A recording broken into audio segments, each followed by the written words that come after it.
Hey, what's up, everybody, and welcome to the Celebrate Columbus Show, powered by Johnson Whit Kemper Insurance Services. My name is Josh Burnett, and as you can see, we've got an excellent guest with us today. I'm sure you've seen this guy around the community, maybe on a bus, maybe at a marathon, somewhere.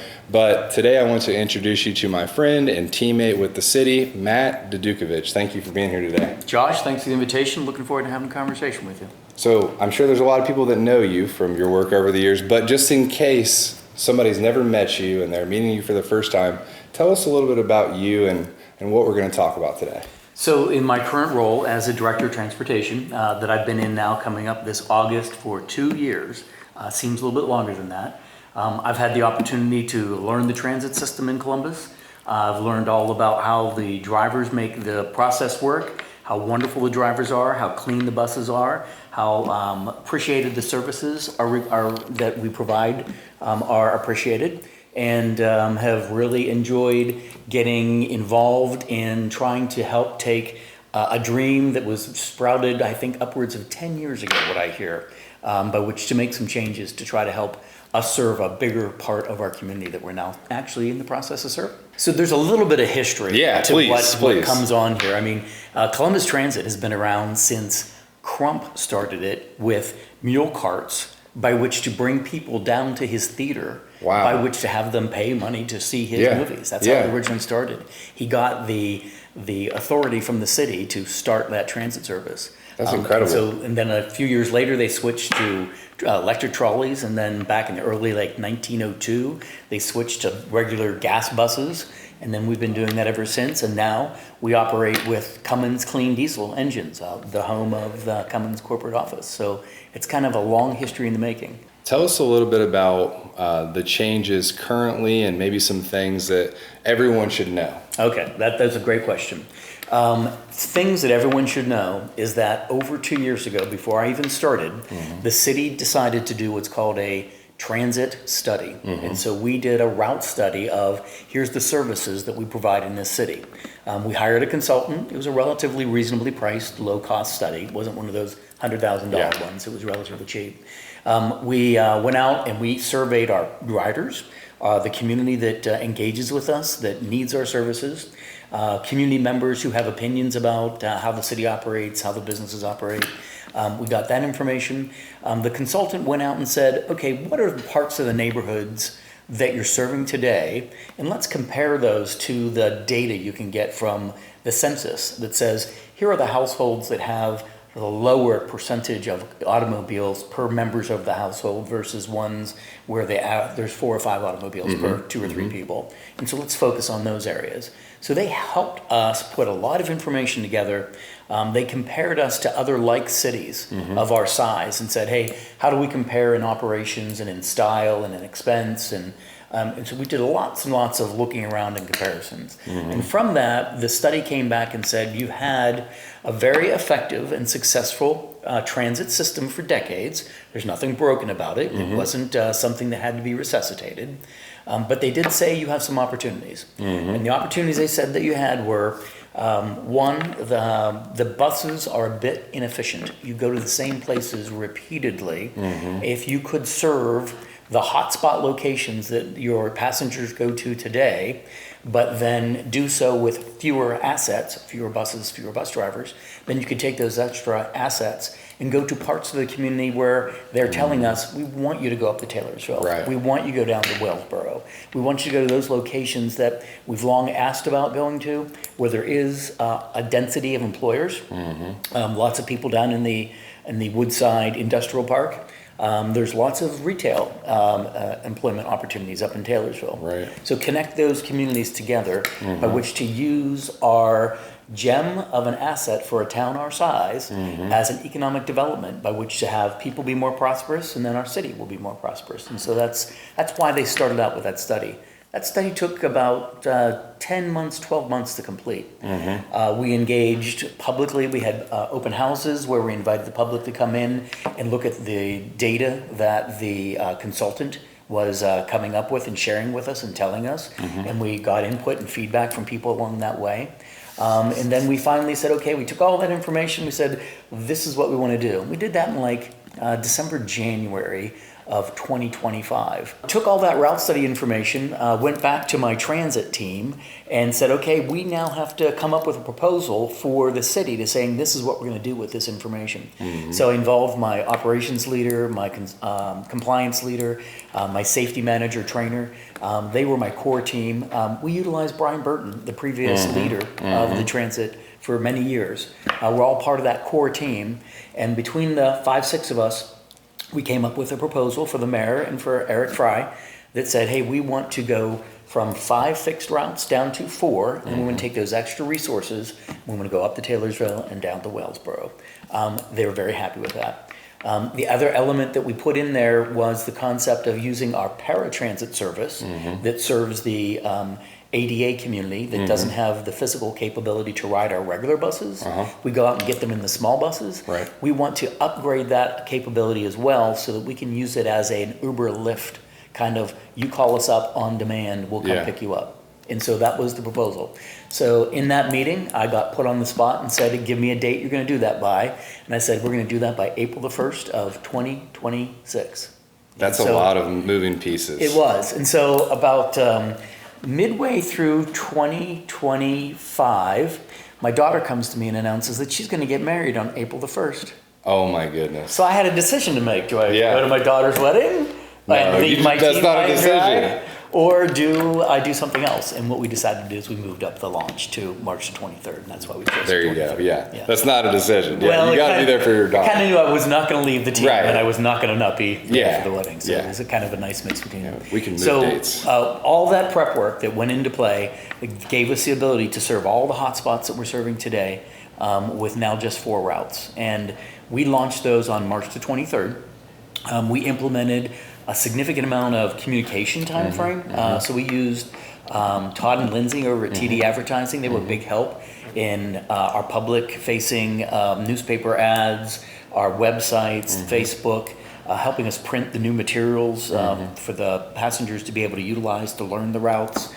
They helped us with a really cool technology that I learned of over that time called GTFS, General Transit Feed System, that actually takes the route system and makes it public data so that anybody who wants to get access to it, Google, Apple, Elevate Beacon. Nice. And then there are other agencies that do this globally. They take that data and they make it into what's called a wayfinding app. Nice. So you, as a Yes. citizen in Columbus, can pull up this app called Transit, and you can say, currently I'm at this location, Johnson Web Camper, and I want to get to the Walmart. Yeah. How far do I have to walk to get to the bus, and how long will I have to ride the bus to get off to get to the spot when I want to get to, and how many more feet will I have to walk to get there? Well, with where the buses have been and where they're going, there's always opportunity for continuous improvement and real-time adjustments. And I know with getting to know you a little bit as well as your background,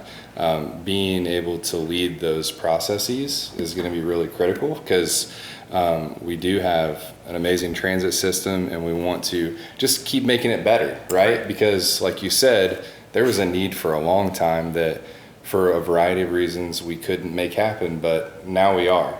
And that's going to be huge, I think, going forward. You're absolutely correct. So part of that change is now that we've started being comfortable with being able to manage really, really big change, managing small change is not that hard at all. Right. So we now have, and I think I've probably told you this previously in City Council, we now have the data on our buses because we had to upgrade our computer-aided dispatch, automatic vehicle location, CAD AVL. We had to upgrade that system. And when we did, that gave us things like automatic callouts. When the bus pulls up to the intersection of 25th Street and Washington, it calls out that there's a stop there and you can get off and you need to know where you need to go. The other thing it does is it automatically counts the passengers as they get on the bus and it counts the passengers as they get off. So now we have reports and data, not just intelligent drivers who know where the hotspots are, but I now have actual data that says here's how many people got on and off at that specific bus stop. And that helps me be able to do things like put shelters at those more utilized bus stops.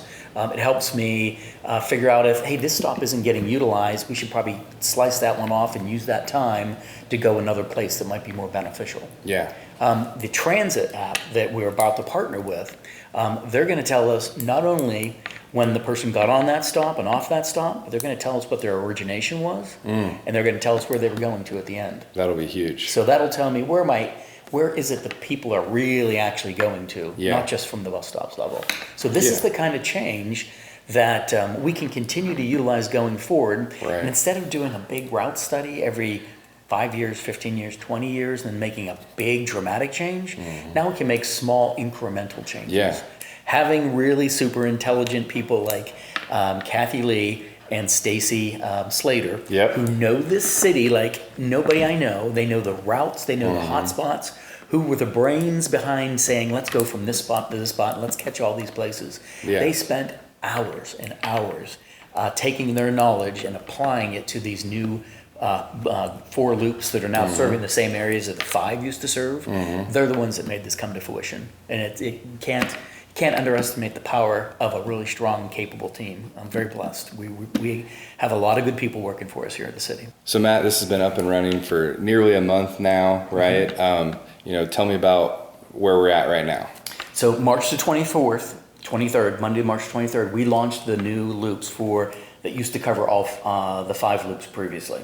So now we're doing a blue, a green, an orange, and a purple loop that are covering all the same hot spots that we used to. We did that for 2 weeks, and then on April the 6th, we launched the routes that go up to Taylorsville and down to Wellsboro. We haven't talked about those much yet. Those are 2 different parts of our community. Like Right. one is retail that doesn't start up until like 9, 10, 11 o'clock in Right. the morning, and then shuts down later in the evening, like 6, 7 o'clock at night.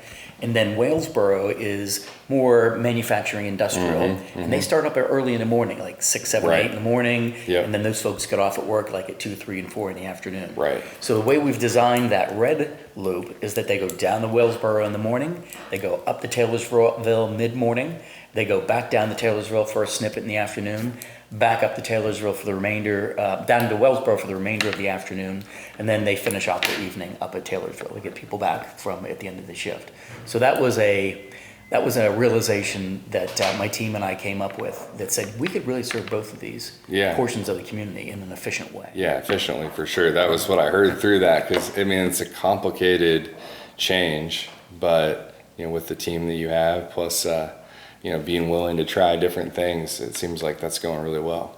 So next big thing on our Yeah. agenda is today we have a dispatch software that we use for paratransit call-a-bus Oh, clients to call up and say, hey, we'd like to go somewhere. And it's 20 plus years old. So it's out of date, it's not technically savvy. It doesn't pull people that are going from this side of town through downtown and then up to maybe Taylorsville. It doesn't pull those common passengers together. I have three really intelligent dispatchers who take these phone calls and they look at essentially an Excel spreadsheet on a computer screen, and they try to figure out how they can pull those folks together. It's hard to do. Really difficult and challenging to do. So we're currently in the later stages. We're narrowing down 3 softwares that will make it possible for us to commingle people together. So instead of 1 or maybe 2 people being on a call bus, we might be able to have 2 or 4 instead. So we'll increase our capacity by using this software that will pull these common passengers together.